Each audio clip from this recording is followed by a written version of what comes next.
قائد جمعیت امام الانقلاب حضرت مولانا فضل الرحمان صاحب دامت برکاتہم العالیہ نے جمعیت علماء اسلام کے غیور کارکنان کو اسلام آباد بلایا ہے، لہٰذا میں صوبہ سندھ کے تمام کارکنان سے اپیل کرتا ہوں، عہدیداران ذمہ داران سے اپیل کرتا ہوں کہ اتوار والے دن نکلنا ہے۔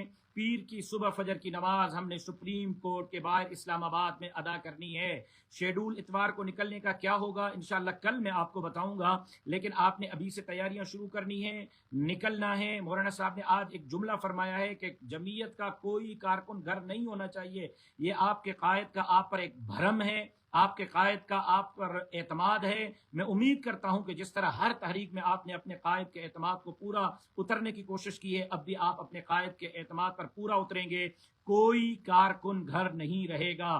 صوبہ سندھ میں یہ آج میں بحیثیت صوبائی ناظم عمومی کے اپنی جماعت کے مشاورت سے پابند کرتا ہوں، تمام یونٹوں کے عمرا نظماء عمومی صاحبان، تمام تحصیلوں اور پی ایس ایس کی مجالس عمومی کو، تمام یونٹوں کے عمرا نظماء، تمام تحصیلوں کے مجالس عمومی کو کہ ان کی اسلام آباد سپریم کورٹ کے باہر حاضری لی جائے گی۔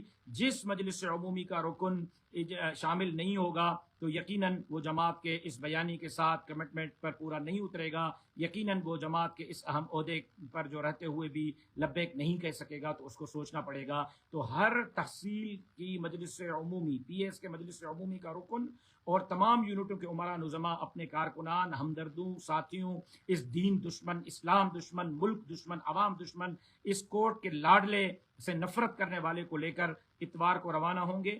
پیر کی صبح فجر کی نماز اسلام آباد پڑھنی ہے۔